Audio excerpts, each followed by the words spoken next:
What are some ways to purposely plan for and add technology effectively into your STEM lessons? We are continuing our STEM in Action series where we kicked off the series with guest experts in the field to help connect together the different elements of STEM.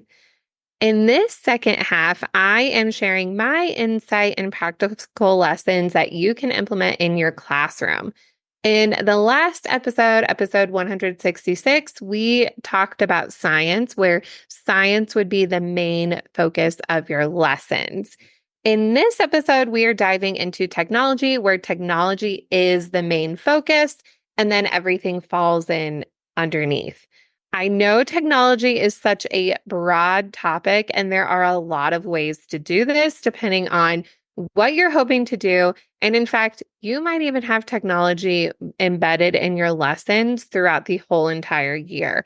So I'm going to be sharing a mixture of topics and ideas that's going to help with your planning and implementation, which goes along with both. So using technology all the way throughout, but then also if you're really focusing on technology as your tool, what does that look like? Welcome to the Elementary STEM Coach Podcast, a show that'll help you with lesson ideas, systems, and actionable tips to apply to your classroom. I am your host, Naomi Meredith, a former classroom teacher turned current STEM teacher and coach. With over a decade of experience teaching and a master's degree in STEM leadership, I am here to coach you throughout the year to help you gain back more time to create innovative experiences for your students. Grab your earbuds and let's get started. If you are looking for more ways and support when getting started with STEM and you need things that are on the go and things that you can do in your own time, I invite you to join in on my on-demand professional development. I have a couple options for you. So if you like hanging out with me, but want to do it in your own time, there are a couple options for you. So I recommend jumping in on my STEM Teacher 101 course. This is perfect for teachers who have maybe taught STEM for 1 year or teachers who are just diving in and want to know what to do to get started. What did I do when it comes to setting up my classroom? What are some basics when it comes to lesson planning and grouping students? Or if you are interviewing, I have a whole section about what it could sound like in your interview. And I actually have potential questions that they would ask you and also how I would answer them. So again, this is self-paced, doing on time. There's certificates for professional development credit, and that is my STEM Teacher 101 course.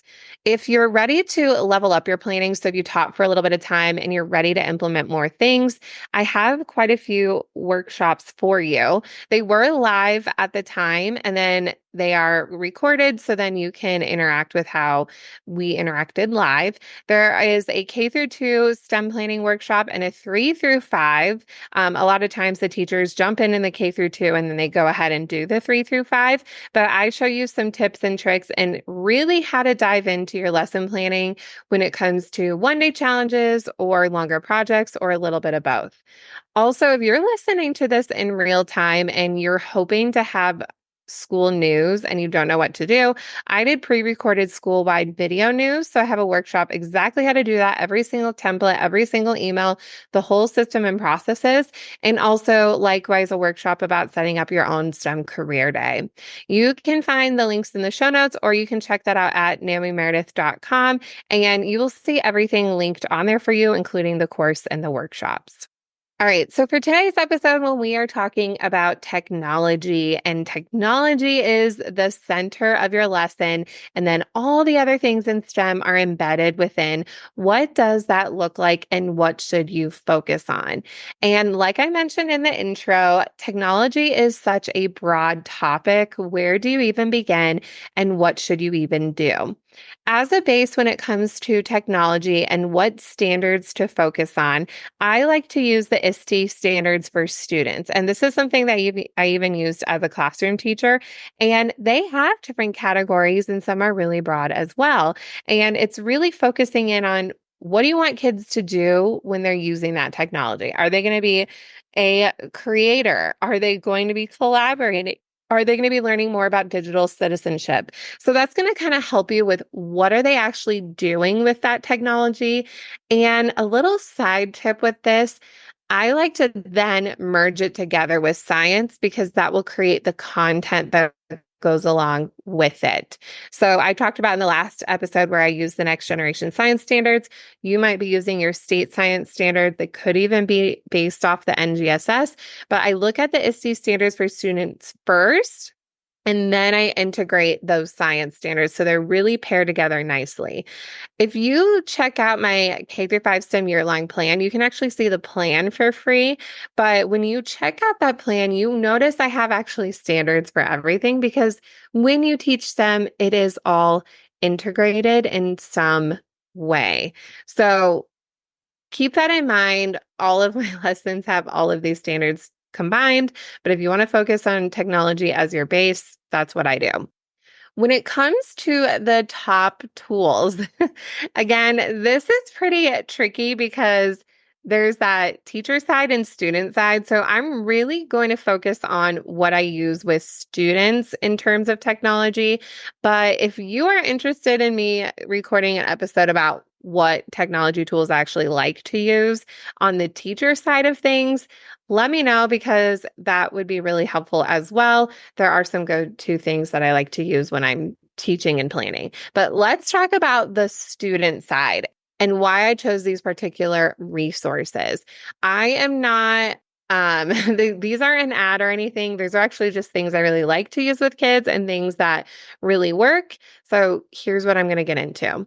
When it comes to documenting and sharing resources with kids, and I want them to record their voice and explain why they did something the way that they did, or take a picture of what's happening and share that with their families, or being able to draw on top of the digital interactive notebooks that go along with every single one of my lessons. I don't like printing a million things. I like to have them use things in color. My go-to is using Seesaw. And definitely, again, check on your school. There are some things that are different between the free and the paid. But I really love how I've been able to create a whole library of all of the notebooks that I've used with students. And it just makes it really easy to add all those elements on top. So anytime you buy a major project from me, you can always pick and choose, but all of those actually come with a Seesaw version, a Google Slide, and PowerPoint, depending on what you need. I prefer Seesaw, but I have used them with Google Slides as well. When it comes to coding platforms, a lot of us use that Our Code or code.org, which is really great. You do need to pick and choose through those. And I have some episodes about coding. You can hear more about that. But one platform that you might not have dove into that also is free to get started is the Make Wonder platform by Wonder Workshop. So you actually can do the coding and do the lessons. You don't even have to have the Dash robot to use Make Wonder. And it's free to get started, like I said. So they use block-based coding. There are some challenges that kids can go through. And then if you did end up upgrading, you actually get a virtual Dash robot, which is really great because all the kids can have their own robot and code at home. But it's just another way that you can have a really good guided platform. Scratch is really great. It uses block coding.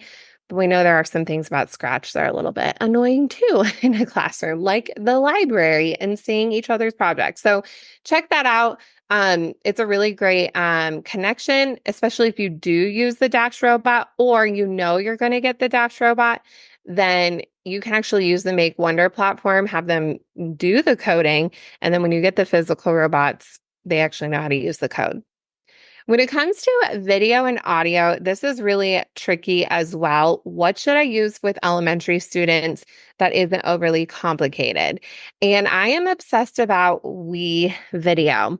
I used We Video when I did my school-wide video news with kids, and we actually ended up, I kind of switched around how I did it, and I talk about this in my workshop, but I really like We Video because we actually ended up recording our news within the platform. The way that I organized it, the kids recorded within WeVideo. And then the next day, my editing team could go into that same project and edit their news. So it was all within the platform. I also use WeVideo for classroom projects. So you can do green screen within it. It's really cool because it shows them the layers. It's very visual. It's very easy to understand, even if you personally don't have any video experience. Once you get the hang of it with video editing, it really all is the same about the layers. Just the more you do it, the better you get. And you can just do audio, which is awesome. So I highly recommend, and in fact, when I am editing video for myself and for this podcast, I actually use WeVideo because I've started to create like my own library of images that I can actually look at and all of that. But I know with the school subscriptions, and if I'm wrong, I'm wrong. But with the school subscriptions, the kids can actually search for images within WeVideo. So like sometimes we needed a picture of pizza for pizza day. They could actually search for it within the platform and don't have to leave. So really, really easy to use. I love it so much. I use it for myself because I like how easy it is to use. It is cloud-based, so you can use it on any device. I'm not 100% sure if when you log in on the iPad, it's the same on the computer. There is an iPad app. I haven't played around with it enough, but that is my fave. For 3D printing, I have quite a few episodes. I actually talk about my favorite type of 3D printer, but I'm actually going to just talk about the software. And for 3D printing, I really love using Tinkercad, which is created by Autodesk. Fun fact, my dad worked for Autodesk when I was a kid, when they were an up and coming technology company. But it's a really great platform. It's free to get started. They've been adding even more teacher features so you can create classes and it's easier to get the kids work off of Tinkercad. It doesn't really matter what 3D printer you have.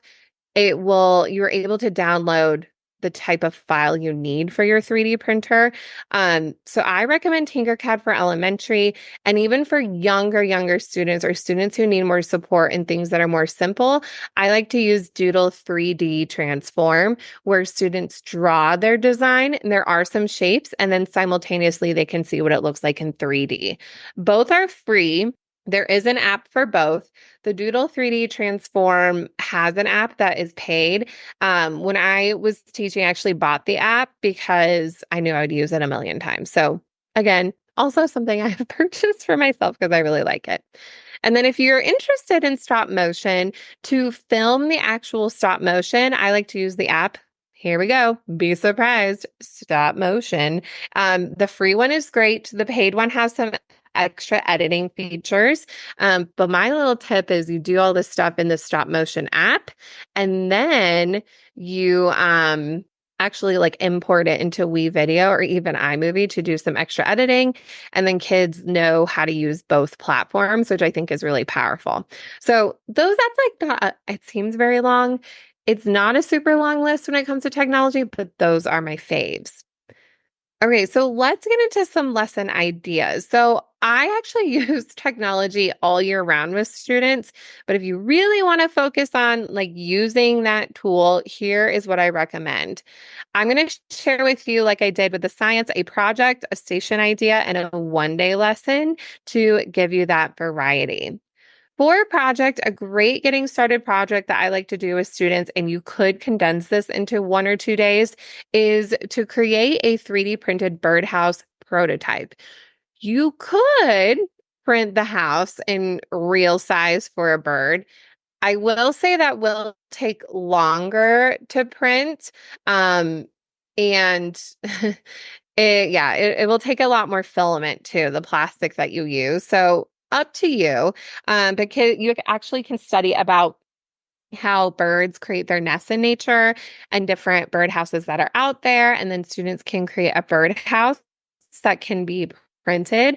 I print a small version that will help inspire them to build their real birdhouse at home. So that is a great project. I actually started that with second grade. So they use Tinkercad.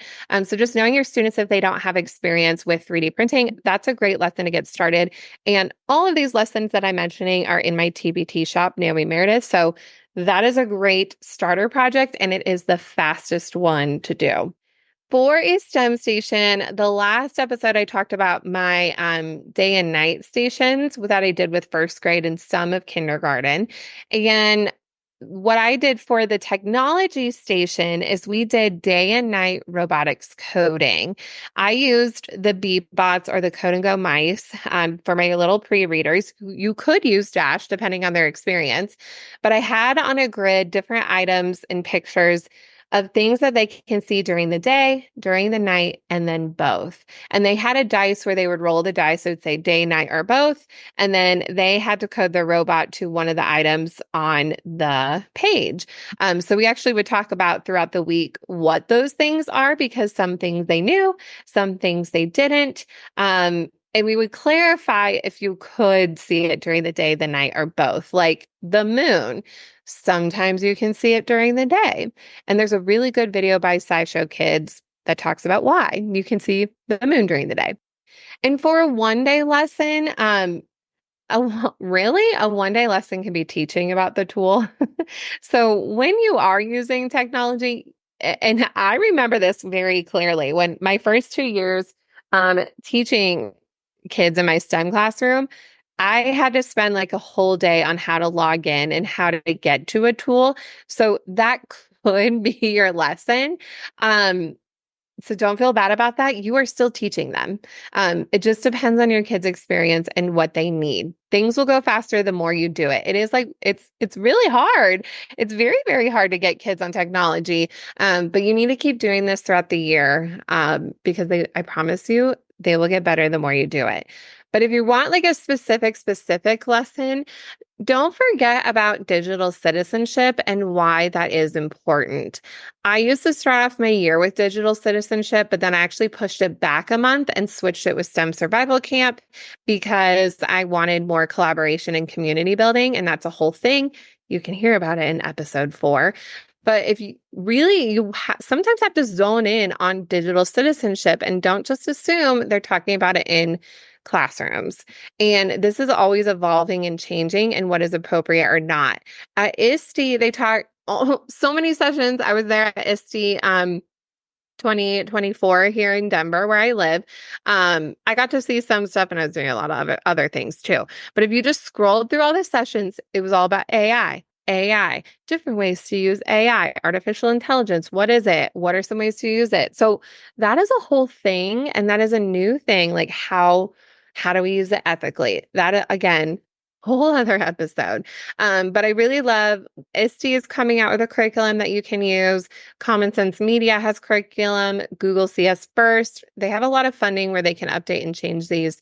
Check those out. And in conjunction with that, I actually have digital citizenship lessons that are hands-on that you can combine with the content that those programs are offering. So one that was really good for a 1 day challenge was for kindergarten and first grade about media balance and why that is important. And students actually built a balance using various materials. And then I did have different activities that were screen free and on the screen that they actually had to put into their balance and keep it balanced. So again, it's about technology, but it was still hands-on and we used a lot of different things to understand that concept. As a recap, here are the things we talked about when it comes to technology being the focus of your STEM lesson and different ways to do that. First, I shared with you what standards to use and how to plan with them and why. Then I shared with you some of my favorite top tools. I could go on and on about that. I have a lot of favorites, but if you were to pick and choose, those are my go-tos. And then I also shared with you a variety of lesson ideas when it comes to a project, a station idea, and a 1 day lesson.